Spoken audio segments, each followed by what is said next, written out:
Hello and welcome to the resurgence of the Popcorn Conspiracy. Or should that be, considering we're talking about films, the reboot of the Popcorn Conspiracy? Because we've taken a little bit of time off while we were all in lockdown because of bloody COVID. Because there was nothing much that we could really talk about because there was nothing big coming into cinemas at all. And sometimes I had access to stuff that Kyle didn't because I had screeners and things like that. So we just decided that it was best to take a little bit of a break. But for everyone out there, I'm Dave G, and joining me is my co-host. Hello everybody, I'm Kyle. And we are back with the Popcorn Conspiracy. And boy, have we got a big film to start off with.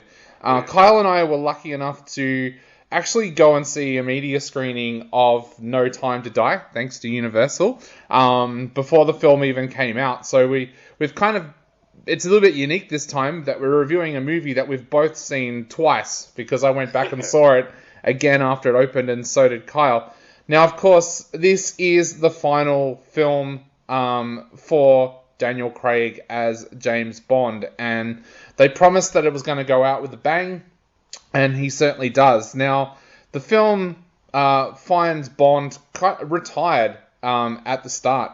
He's happy in a relationship with Madeline, but of course, like all Bond romances, it can't go without there being some massive hitch. And pretty soon, Bond finds himself once again being chased by Spectre, and also a brand new villain that comes in, Lustfia Safin, who does something very, very surprising. It's kind of hard to talk about how Safin comes in because, something big happens in the middle of this film that I don't think any of us saw happening. Now, Bond suddenly finds himself on the outer with the agency because he is officially retired and no longer a member. He goes back for their help and finds that there is now another 007.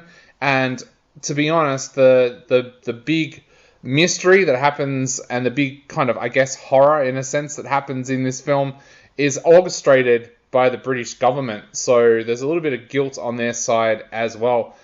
Mate, what can we say about No Time to Die? I know you loved it, I loved it, and I loved it even more after going back and seeing it. But what were your initial thoughts on No Time to Die? Oh, man, I guess I could say I was relieved, because, as you know, I'm a huge James Bond fan, man. I've been a huge James Bond fan for all my life, and to be honest, I wasn't actually a fan of the Daniel Craig Bond films until recently. I never really liked the idea that they rebooted them with Casino Royale. I kind of liked the way that the old films were on like the sliding scale, the sliding continuity, where the movies are set over the course of like 50 years, but they're all kind of connected. They're all sequels to each other, you know?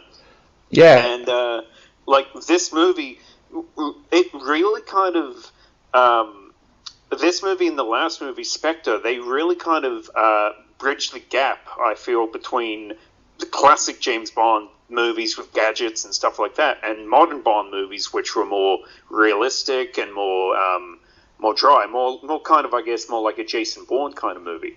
So I've really enjoyed the last two movies, and this one in particular, because it really does wrap up Daniel Craig's tenure as Bond really nicely. Like, I kind of see Daniel Craig's 5-film run as James Bond to be kind of like what the Dark Knight trilogy of Batman films is like, where yes, there'll be Bond films after this, but Daniel Craig's Bond films are kind of like their own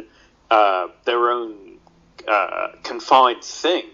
And yeah, I really enjoyed this movie. I was a little worried about it. It's one that, with the amount of delays that it's had over the last year and a half, it's like I was worried when they were making it, and then delays, and I was kept, oh, please, don't ruin it.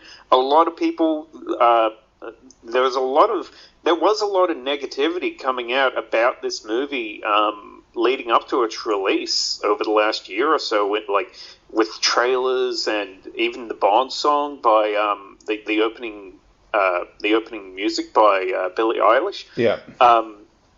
like, just there was a lot of negativity to it. But I was always hopeful that I would be satisfied by it, and yeah, just I really enjoyed it. I really loved it.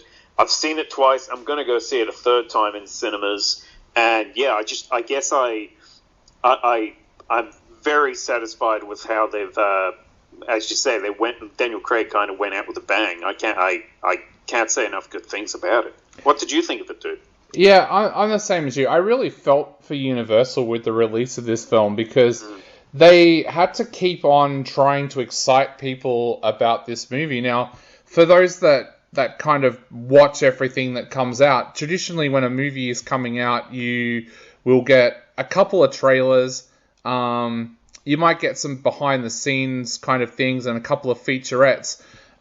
Universal had pretty much already done that leading into Bond coming out, and of course, as the publicist said to us at the screening here in Melbourne, that was the last film that they had about to come out when the world went into lockdown. So they had done all of the things that they would normally do for a film to promote a film, and then all of a sudden the film wasn't coming out, and there's 18 months where they basically had to try and keep people excited about going and seeing this movie. This was also one of the very few big blockbusters that was due to come out at that time that couldn't go to streaming platforms. Daniel Craig was very, very specific. In fact, if you read the interview that we ran last week on our website, he said that he didn't want this movie to be on a streaming platform, that a Bond film had to be watched on a big screen. So Universal didn't even have that cop-out that some of the companies like Disney had where they could put it onto a streaming platform. It had to be on the big screen. So it actually, I found it a little bit of a miracle that I ended up loving this movie as much as I did, just because I had seen so much of the film, it felt already before I went in, with trailers and extended featurettes and things like that, that I was actually surprised that there was still so many twists and turns in this film. But what I think I loved about this film was it was a return back to that natural kind of action film. The kind of action film that you and I grew up watching.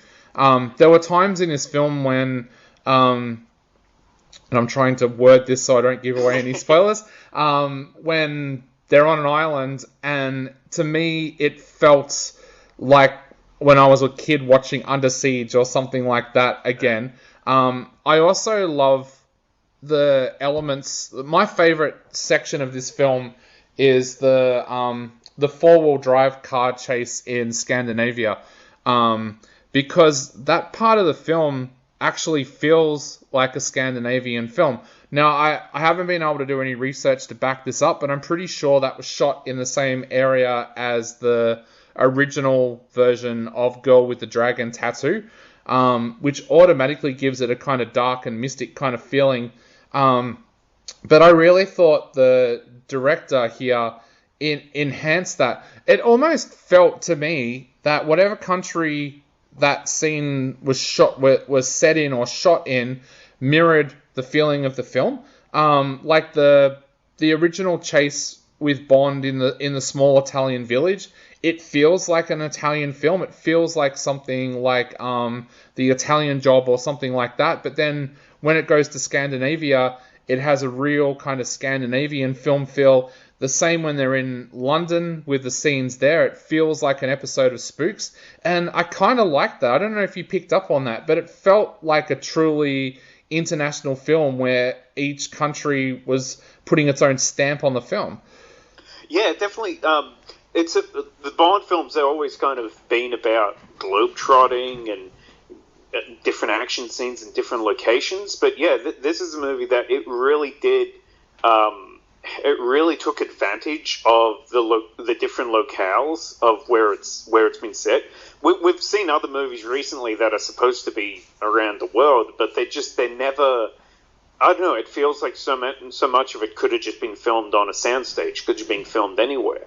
Or there's other movies like I hate to say it because this was a movie that I was really looking forward to last year. Christopher Nolan's Tenet. That movie.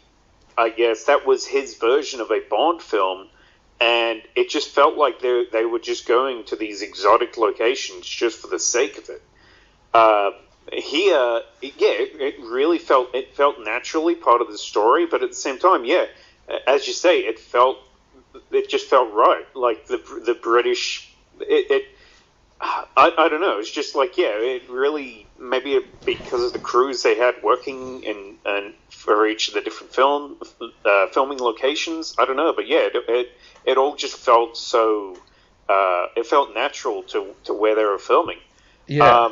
And you can't even say that that's because of something that some film lovers are calling at the moment the COVID experience. There's a few films coming out at the moment where scenes were shot in different countries, and they literally had different crews in every country. There was a film that I watched a couple of weeks ago, and it had 3 or 4 different directors because it was being filmed during COVID times, and they couldn't travel between countries with too many people. So even the directors changed from location to location.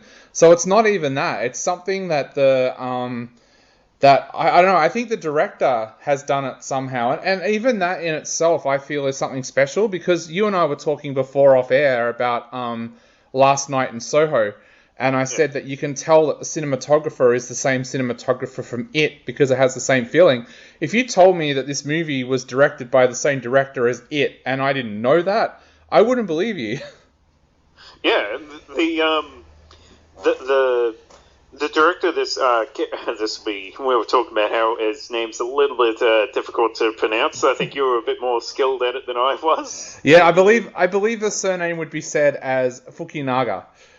That's it. So Cary Joji Fukunaga. The Bond films has such big, huge movies, and I know that there was a lot of people wanting Christopher Nolan to maybe direct this movie. Danny, now I've forgotten his name, but we were just talking about it. Trainspotting director Danny Boyle. Danny Boyle was originally attached to this movie, and when this guy took over, it was a little bit. We were kind of wondering like whether he'd be up to the task, because he hadn't really done anything to this extent. He'd directed Beasts of No Nation before, and another movie called Maniac, but he'd never done anything this huge before, and I think he's pulled it off really well. What you want in a Bond film is the huge action sequences, and to be honest, it probably opens with what is maybe the most impressive, the largest action sequence in the film. It does kind of the car chase later on that you mentioned. That's another major one. But overall, I think the action, it's a little bit more scaled back from the dizzying heights of some of the older Bond films. But I know, I think a lot of that it was still really exciting watching it, and I think also a lot of that had to do with Daniel Craig wanted to do a lot of the action himself, but didn't want to injure himself. He knows he's getting a lot older now. He can't do the stuff that he could do before, but he didn't want to do a whole bunch of CGI stuff. Didn't want to use a lot of body doubles. So just the action throughout the film, I found myself really enjoying. There's especially like at the end. I don't know spoilers, but it's kind of like sort of a one take kind of shootout sequence that I thought was really well done as well. Yeah, exactly. And I should mention too, what I meant before by the feeling of this film not being the same as It was Fukunaga actually was the screenwriter of It, so that's what I meant about the feelings not being there for all the way through this film as well. I think that's what I liked about this film. There was different parts of this movie that felt like different set pieces. And again, I'm going to try and talk about it without going into spoilers. But there was there's parts of this movie where how do I say this? Q finds himself in a situation where it's almost like Hunt for Red October kind of feeling. But there's just every part of this movie feels like it flows. Like, one of the things I was going to say before about when I said that this film feels so natural, one of the things I've found with some Bond films in the past is when they have country jumped so much, it kind of makes the film feel a little bit disjointed. Like, it's, hey, we'll do these scenes and then we'll intercut it with just an establishing shot to show that we're here now, kind of thing. But this film really, really did it in a really seamless kind of way. And this film jumps around a lot when you consider how many different countries Bond and 007, that sounds weird saying Bond and 007, go to on their missions. So, yeah, and also the little set pieces I felt worked. Like, there's the whole South American sequence of this film almost feels like a film upon itself, and I'm not just saying that because I really, really liked Ana de Armas's character, but that almost felt like its own film. Like, I'm a huge fan of the Jack Ryan television series, and all those little set pieces here in No Time to Die felt like an episode of Jack Ryan. Yeah, I was really a big fan of that part of the movie as well as Ana de Armas as the agent that Bond has to rely on in that section. Speaking of the other characters in the movie, I must say I did think that I did find myself being maybe a little bit disappointed with Safin as the main villain. It sounds bad because we both really like Rami Malek as an actor, but the last two times that we've been talking about him, it's been in movies that we felt that he was miscast in, or at least I do in this case. I felt that maybe because he was kind of overshadowed by another character that shows up in it. If you've seen any of the trailers, you know exactly who I'm talking about. He shows up a little bit too late in the movie, and I don't know, maybe just Rami Malek is just maybe that little bit too young for the role that he's supposed to be playing. I mean, considering his role in this film, and as such his role is in the entire saga of Daniel Craig Bond films, I just felt maybe he was a little, I don't know, I think he was a little weak there. I did like that this movie, it was the equivalent of the old, I guess, Roger Moore Bond films, where it was, some madman with a doomsday weapon and stuff like that. I liked all of that, but I don't know, I think that maybe it just could have been introduced a little bit better, and could have been developed a little better, because as it stands, his motivation, I thought, was just a bit hazy, and it kind of left me questioning what exactly did he want to do in the end. And I don't know, what did you think of that, dude? What did you think of Rami Malek in the movie as the main villain? Yeah, my cat certainly seemed to have a feeling about that as well when you started talking about it. Yeah, I kind of felt for him. I felt like his character needed more characterization and needed to be in the film more. Which is weird, because I actually liked, again, how do I say this without a spoiler? I liked that it moved to him being the bad guy, but I thought that perhaps that should have happened almost in the first few minutes of the film, to better establish him as the villain, because we know that Rami Malek is an absolutely brilliant character actor, and I thought that they could have used his acting abilities a little bit more. I agree with you as well about he might be a bit young for this role. When you think about the times that his character shows up in this film compared to Madeline, the character that he's around, it just doesn't age all that well. Like he's and supposed to. I've Like, thought he's about supposed it. to be older. Yeah, I've thought about it more. Like since we've seen the film the second time, and I thought that perhaps they could have solved that by having his first appearance with Madeline using a teenage version of Safin, like rather than the age that he is, like what almost feels like throughout the film. Or they should have changed it so that the character of Safin that first meets Madeline is his father.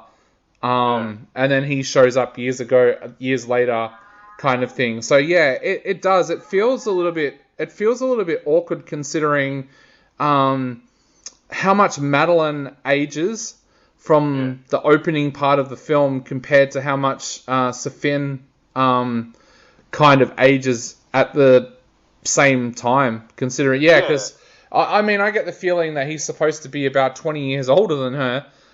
That's exactly. And whereas in reality, he's only like 4 years older than Léa Seydoux, and he looks it.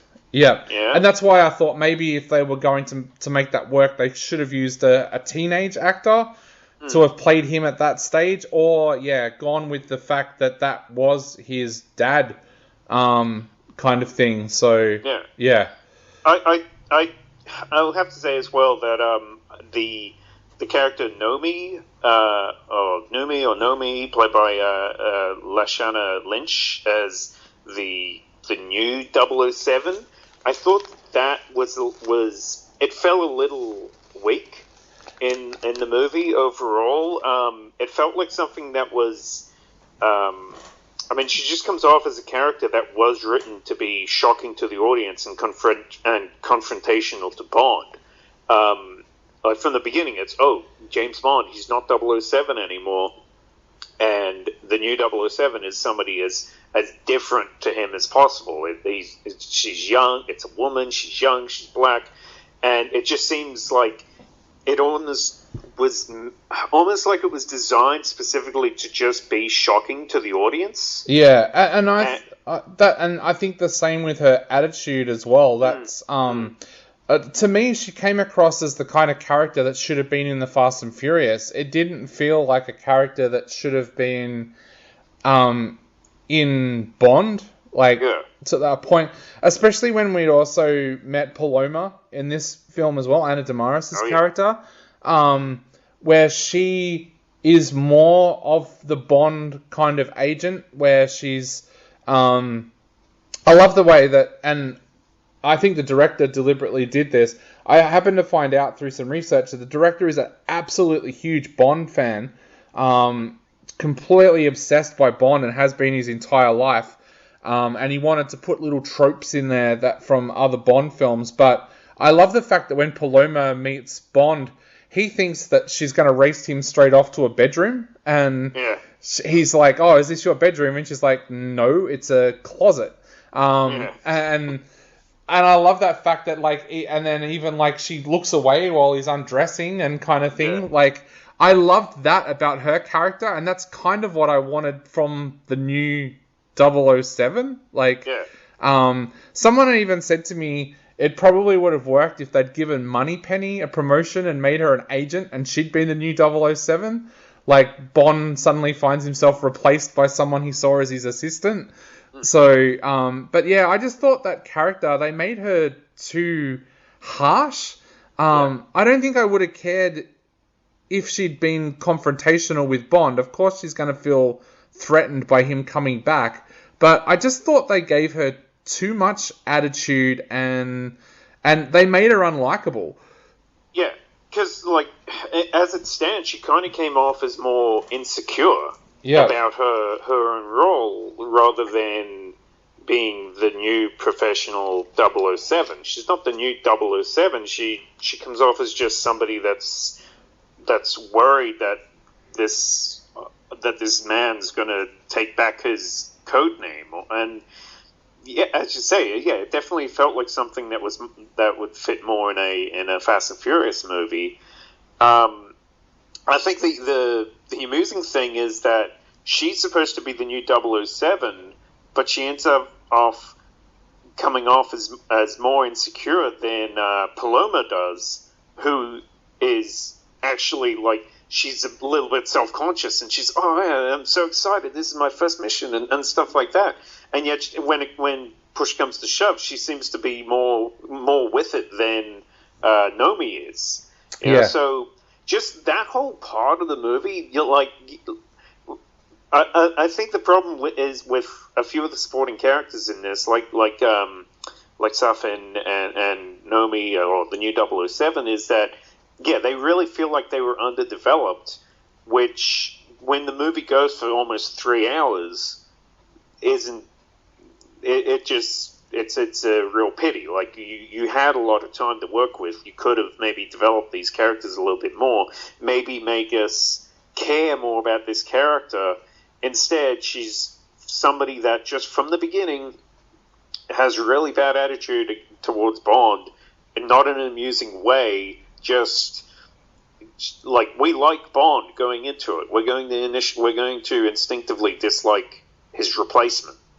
So making us like her would have been preferable to the way it is. Which, honestly, like, there was a lot of people, like, from the trailers and stuff, that seemed to be thinking that she was going to be the new 007 in new movies or anything, and it's like, that wasn't going to happen.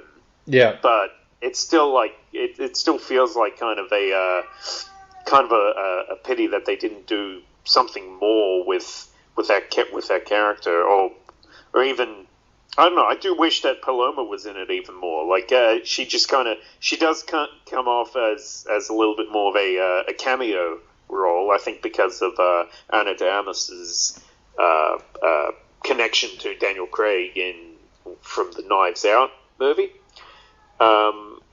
But yeah, you really end up liking one and disliking the other, which is a pity. Yeah, they need, if they're going to do a spin-off, make it a Paloma spin-off. I don't know. I think that I don't know whether it's because Paloma's, that role was written after Daniel Craig asked for a role for Ana de Armas to be in, whether they took more care with that role or not. But I just find it really weird that they make a character who's a cameo so likable, but they make a character that, look, depending on where they go with Bond, she may be in other Bond movies. Like, it depends on where they go after this one, but they make her unlikable. Like, it seems back to front to me to make a character that's just doing a cameo likable, and making a character that, depending on where the Bond universe goes, could have been in other movies unlikable. It's just a really strange thing to me. It's like when, and I've noticed with all of the Fast and Furious movies, they've deliberately made the characters who are coming in and to stay in likable. I don't think this is too much of a spoiler, because if you haven't seen the Fast and Furious movies, it's not my fault. But when they brought Dwayne Johnson in as Hobbs, he was originally an enemy to Vin Diesel and to Dom. But by the end of the movie, I think the second movie he was in, they were allies. So they always made Hobbs kind of likable. The same with, and this is the big spoiler, if you haven't seen the last one, don't listen now, John Cena's character, how they have him go up against Dom and his family, but by the end of the movie, they're allies. But they never made John Cena's character so despicable that you didn't like him, even when he was an enemy to Dom at the start of the film. Even Jason Statham's character, who literally kills one of the other members in the movie. Exactly, yeah. There's still something about him that you like, but yeah. Yeah. Another thing, something that I was really happy to see Hans Zimmer becoming part of this movie. Yes. And all the way through, you mentioned about the references to the other films. As a Bond fan, there's so many tie-ins here with the score, like little tiny things that you recognize with the score, especially from the older movies like On Her Majesty's Secret Service, where that was, I believe, the first movie where they replaced Sean Connery with another actor, with George Lazenby, And I believe in that movie they also had a new Bond theme, which was something that hasn't really been used a lot ever since, but it's something that this movie has in it. Yeah. And like there's just the actual score of this movie even has that like it managed to reference older films with just the score itself, and I thought that was really well done, as well as not other parts of the plot, other little hints here and there, and it's just something that that this movie does, which is like the only other movie I can think of that did that was Die Another Day, where they had a lot of references to the other Bond films, because that was the 20th Bond film, it was the 40th anniversary that it was coming out on and all that.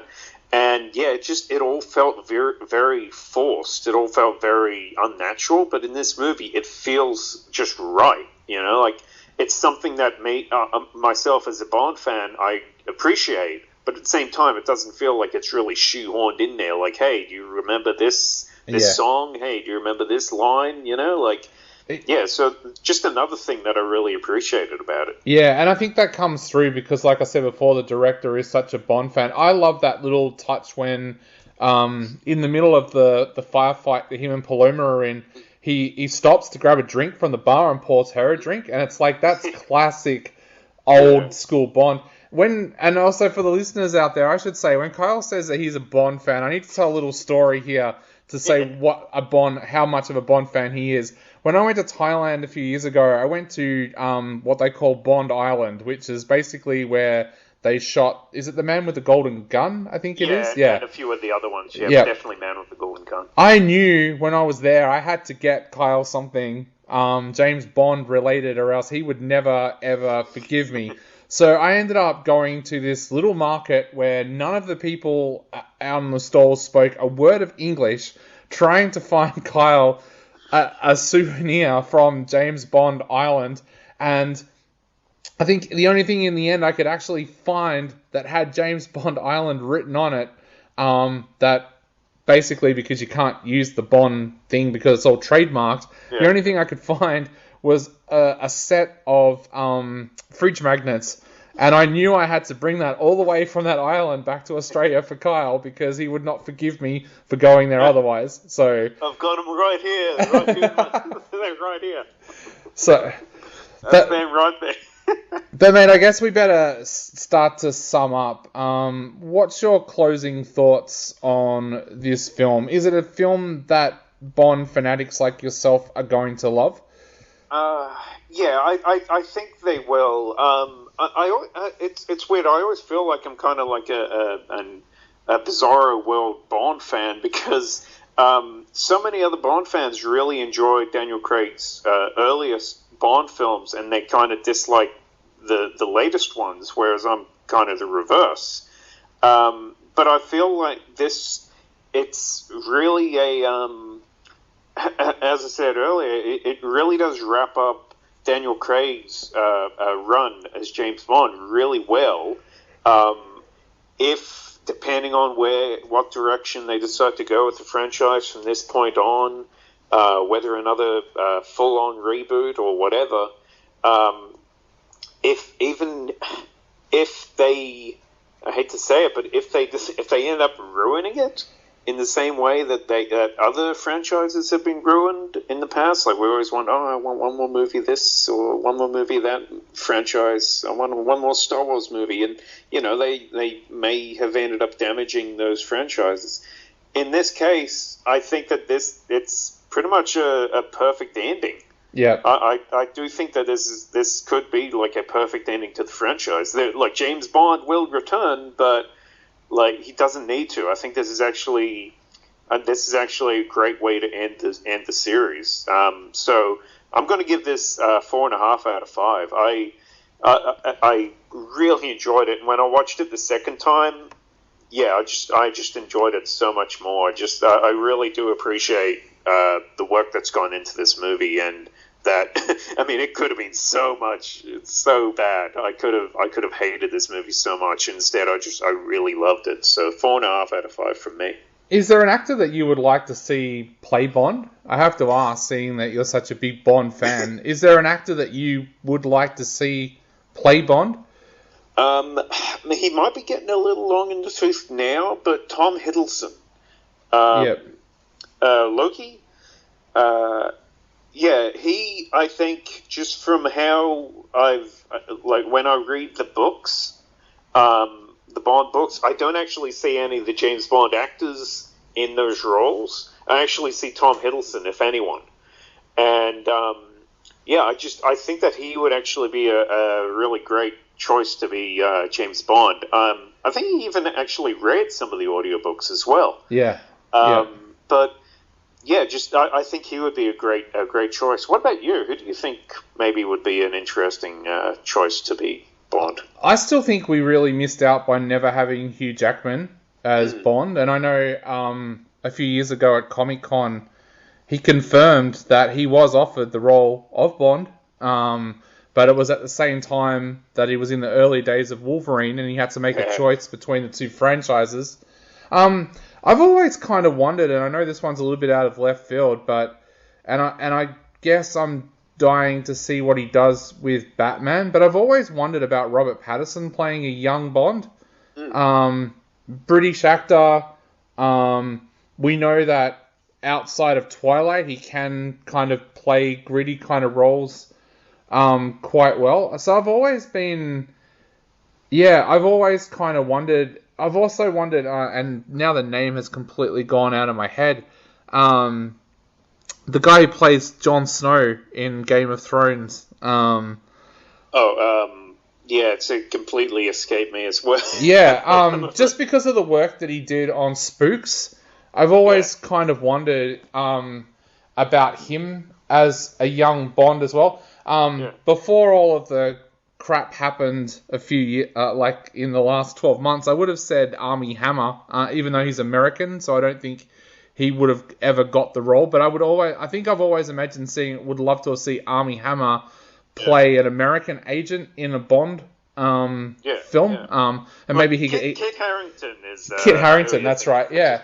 I don't know, I always think with Bonds, it needs to be somebody out of left field a little bit that you don't expect. I don't think too many people expected Daniel Craig not at all. To get the...